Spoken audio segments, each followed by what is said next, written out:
ভ্ৰষ্টাচাৰী মন্ত্ৰী জয়ন্ত মল্ল বৰুৱাৰ হাতলৈ ক'ৰ পৰা আহিল আলাউদ্দিনৰ চাকি। প্ৰথমে মন্ত্ৰী পত্নীয়ে লাভ কৰা 50 লাখ টকাৰ ৰাজসাহাৰ্য ফাদিল। দ্বিতীয় গুজৰাটী গিৰগাই কেলেংকাৰী ফাদিল। আৰু এইবাৰ ফাদিল হৈছে মন্ত্ৰীয়ে বলপূৰ্বকভাৱে ভূমি হস্তগত কৰাৰ কাহিনী। সাধাৰণ জীৱন যাপন কৰা মন্ত্ৰী জয়ন্ত মল্ল বৰুৱাই কেনেকৈ ক্ৰয় কৰিলে তেজপুৰৰ পুনিয়নি গাঁৱৰ 35 বিঘা 4 কঠা 17 লেচা ভূমি। ভয় ভাবুকি ক্ষমতাৰ অপব্যৱহাৰেৰে ভুৱা প্ৰলোভন আৰক্ষীৰ ভয় দেখুৱাই বৃহত্তৰ ভূমিৰ পৰা খেদিলে ৰায়তী পট্টাৰ অধিকাৰী স্থানীয় বাসিন্দাক। জেচিবি লগাই ভাঙি দিলে ঘৰ বাৰী, উভালি পেলালে গছ-গছনি। দালাল চক্ৰ প্ৰয়োগ কৰি মন্ত্ৰী জয়ন্ত মল্ল বৰুৱাৰ তেজপুৰত বাহুবল। মন্ত্ৰী পত্নীৰ মাটি নামজাৰি কৰাত সদমদম তেজপুৰ ৰাজচক্ৰ বিষয়া লাটমণ্ডলৰ। কিমান কম কিমান শুনিব মন্ত্ৰী জয়ন্ত মল্ল বৰুৱাৰ দুৰ্নীতি আৰু ভ্ৰষ্টাচাৰৰ কাহিনী। পত্নী প্ৰেমত উঠলি ফুৰা জয়ন্ত মল্ল বৰুৱাই গোগ্ৰাসে গিলিছে ৰাজ্যৰ খিলঞ্জীয়া লোকৰ ভূমি। বিঘাই বিঘাই মাটি নামজাৰি কৰিছে পত্নী জুলি ডেকা বৰুৱাৰ নামত। তথ্য সহকাৰে এয়া প্ৰতিদিন টাইমৰ আন এক বিস্ফোৰণ। তেজপুৰ বিশ্ববিদ্যালয়ৰ সমীপৰ পুনিয়নি গাঁৱৰ ভূমি মন্ত্ৰী পত্নীয়ে ক্ৰয় কৰাৰ তথ্য এনেধৰণৰ। ইয়াত মুঠ মাটি আছে 35 বিঘা 4 কঠা 17 লেচা, 3টা ভাগত আছে। আৰু পুনিয়নি গাঁৱৰ 73, 76, 75 দাগত তেজপুৰ ৰাজহ চক্ৰৰ অন্তৰ্গত এই পুনিয়নি গাঁৱত এই মাটিখিনি আছে। 29/2/2024 13 বিঘা 2 কঠা 10 লেচা মাটি শ্ৰী জুলি ডেকা বৰুৱা পিতৃ ৰমেশ চন্দ্ৰ ডেকাৰ নামত 352 নম্বৰ দাগ আৰু 100 নম্বৰ ম্যাদী পট্টা কৰা হ'ল। লাটমণ্ডল ৰঞ্জিত লস্কৰ, চক্ৰ বিষয়া মাধুৰ্য বুঢ়াগোহাঁই। এয়া আছিল 29/2/2024 তাৰিখৰ। এইটো 75 নম্বৰ দাগ। 5/3/2024 76 নম্বৰ দাগত 15 বিঘা 1 কঠা 18 লেচা মাটি জুলি ডেকা বৰুৱাৰ নামত পিতৃ ৰমেশ চন্দ্ৰ ডেকাৰ নামত 354 নম্বৰ দাগ আৰু 102 নম্বৰ ম্যাদী পট্টা কৰা হ'ল। এয়া মুখেৰে কোৱা কথা নহয়, এখন কাগজে কৈছে। ঠিক একেধৰণে আৰু ইটো মাটি তেওঁ যিটো মই যে ক'লোঁ 3টা দিনত তেওঁলোকে এই মাটিখিনি নিজৰ নামলৈ লৈ গৈছে। 24/7/2023। যদিও আমি কাগজে পত্ৰই 35 বিঘা 4 কঠা 17 লেচা ভূমিৰ কথা উল্লেখ কৰিছোঁ, এই বিশাল এলেকাটোত আছে মুঠ 40 বিঘা ভূমি।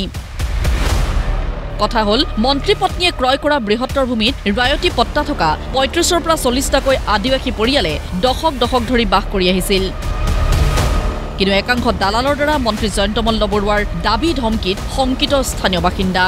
ইয়াৰ ইমান বছৰ ধৰি থকা অৱস্থাতো এতিয়া আমাৰ মাটি বাৰী নোহোৱা কৰি আছে আৰু ঘৰ বাৰী ভাঙি খেদিব বিচাৰিছে জুলি ডেকা আৰু জয়ন্ত মল্ল বৰুৱা। মাটিটো আমি বহি থকা অৱস্থাত আৰু সিহঁতে 75 আৰু 74 দাগ সিহঁতে সেইটোলৈ খেলি মেলি কৰিছে। আমাক 74 কয়, 75ত আমি বহি আছোঁ, সিহঁতে 74 বুলি বনাই লৈছে সিহঁতে আৰু আমাক উঠাই দিব বিচাৰিছে। এইটো ৰিজুমণি বৰা আৰু সমীৰণ ভট্টাচাৰ্য দালাল খোপাক লৈ আৰু পিছপিনে মাটি আমাক বাঁহবাৰী চাহবাৰী ভাঙিছে।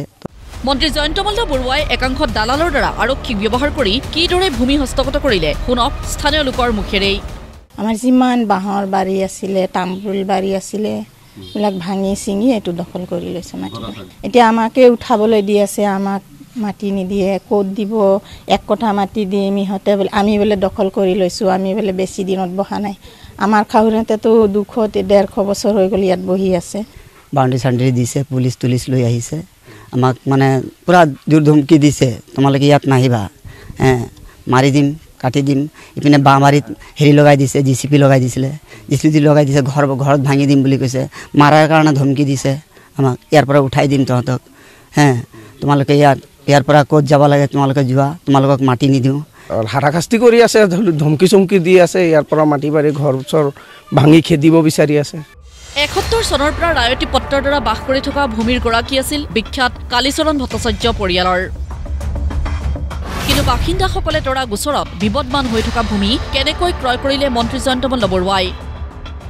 কেনেকৈ চক্ৰ বিষয়া মাধুৰ্য বুঢ়াগোহাঁইৰ দ্বাৰা কৰা হ'ল মাটিৰ নামজাৰি সিহঁতৰ মাটি আছিলে নাছিলে আমি ক'ব নোৱাৰোঁ আমিতো বহুত দিনৰ পৰা ইয়াত বহি আছোঁ ৰাইত খতিয়ান পটা আছে আমাৰ মানে ৰাইত খতিয়ান পটা আছে আমিতো ভাবিছোঁ আমাৰ মাটি হয় আমি কোনটো ভালকৈ ইমান এটা নাজানো কেছ চলি আছে জয়ন্তমল বৰুৱা কেনেকৈ মাটিটো ল'ব পাৰে কেছ চলি থকা অৱস্থাত সিহঁতে ৰেজিষ্টাৰ কেনেকৈ ল'ব পাৰে এই 72 মাটি হয় বিক্ৰী কৰিছে বোলে ৰিজুমনিয়ে বিক্ৰী কৰিছে এইটো আমাৰ ঘৰ হয় আমাৰ ঘৰ আছে তো আমাৰ এই ঘৰতো মাটিখিনি কৈছে আমাৰ ইয়ালৈকে দিব বুলি এইটো আগতে ৱাল আছিলে আমাৰ হাতে ৱালটো ভাঙাইছে জয়ন্তমল কিনিছে বুলি শুনিছোঁ আমি কেছ চলি থকাৰ সময়ত এই মানুহখিনিক কেনেকৈ উঠাই পেলাই তাত তেওঁলোকে নিজৰ মাটি কৰিব পাৰিলে এটা কেছ চলি থকা মাটি সেইকাৰণে তেওঁলোকে প্ৰশ্নটো কৰিছে যে আমাক জোৰ জবৰদস্তি ইয়াৰ পৰা যাবলৈ দিয়া হৈছে আৰু তেওঁলোকক কিন্তু এইটোও কোৱা হৈছিল এই যি মাটিৰ দালাল যোনে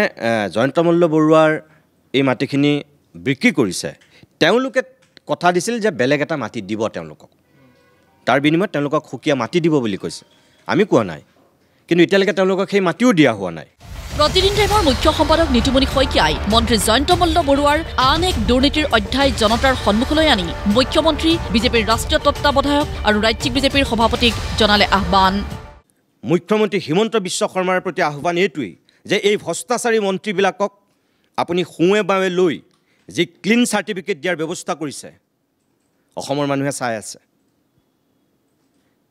মই তাতকৈ একো নকওঁ আপোনাক সকলো বুজি পাইছে মানুহে আপুনি গামোচা পিন্ধোৱাৰ কথা কৈছে আৰু পিন্ধক তেতিয়াহ'লে অসমৰ মানুহে তাৰ ফল নিশ্চয় দিব ৰবীন্দ্ৰ ৰাজুজি যি আছে ৰাষ্ট্ৰীয় বিজেপিৰ পৰ্যবেক্ষক তেখেতৰো আমি দৃষ্টি আকৰ্ষণ কৰিছোঁ এই ভ্ৰষ্টাচাৰী খোপাৰ এইবোৰ মুখেৰে আমি কোৱা নাই গোটেই আমি কাগজ পত্ৰ লৈ পেলাই কৰিছোঁ তথ্য প্ৰমাণেৰে আমি দেখুৱাই দিছোঁ কেনেকৈ বিঘাই বিঘাই মাটি তেওঁলোকে গিলিছে 22 চনত মন্ত্ৰী হোৱা এজন মানুহে তেওঁ পত্নীয়ে ৰাজ সাহায্য লোৱাৰ পিছত যিমানখিনি এতিয়ালৈকে বিতৰ্কত আৱৰ্তত আহিছে মই ভাবোঁ যে হিমন্ত বিশ্ব শৰ্মাৰ মন্ত্ৰীসভাৰ আটাইতকৈ এতিয়া দুষ্ট অসৎ লুণ্ঠনকাৰী ভ্ৰষ্টাচাৰী মন্ত্ৰী হিচাপে জয়ন্তমল্ল বৰুৱাই বিজেপি চৰকাৰক যিমান গেলাইছে আন কোনো মন্ত্ৰীয়ে গেলোৱা নাই এইজন মন্ত্ৰীৰ কাৰণেই মুখ্যমন্ত্ৰীয়ে ক্ষমা খুজিবলগীয়া হৈছে এইজন মন্ত্ৰীৰ কাৰণেই বিজেপিৰ ৰাজ্যিক সভাপতিয়ে মুখ্যমন্ত্ৰীৰ সন্মুখত তেওঁক দম দিছে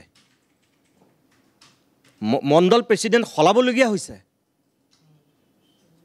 বেলেগৰ কাৰণে হোৱা নাই কিন্তু সভাপতিও যেনেকৈ চামচা একাংশক ধমকি দিবলগীয়া হৈছে মুখ্যমন্ত্ৰীৰ সন্মুখত তেনেকৈ মুখ্যমন্ত্ৰীয়ে কিন্তু ক্ষমা খুজিবলগীয়া হৈছে কাৰণেই এতিয়ালৈকে বেলেগৰ কাৰণে হোৱা নাই তাৰপিছতো যদি এইজন মন্ত্ৰীৰ দম্ভ নকমে মই আগতেও কৈছিলোঁ এদিন যে অসমৰ মানুহে চব চাই আছে এইবিলাক চব হিচাপ হ'ব জনতাই এইবিলাক সব হিসাব কৰিব আহি আছে 26 এটা প্ৰশ্ন হৈছে 2022 চনত প্ৰথমবাৰৰ বাবে মন্ত্ৰিত্বৰ সোৱাদ পোৱা জয়ন্তমল্ল বৰুৱাই 3 বছৰতে অগাধ সম্পত্তিৰ গৰাকী হোৱা আলাউদ্দিনৰ চাকিটো ক'ত পালে মুখ্যমন্ত্ৰী বা ৰাজ্যিক বিজেপিৰ সভাপতিয়ে এই ভ্ৰষ্টাচাৰী মন্ত্ৰীগৰাকীক সুৰক্ষা দিব নে তেওঁৰ বিৰুদ্ধে আগন্তুক দিনত সময়োচিত ব্যৱস্থা গ্ৰহণ কৰিব সেয়া এতিয়া লাখটকীয়া প্ৰশ্ন ব্যুৰ' ৰিপৰ্ট প্ৰতিদিন টাইম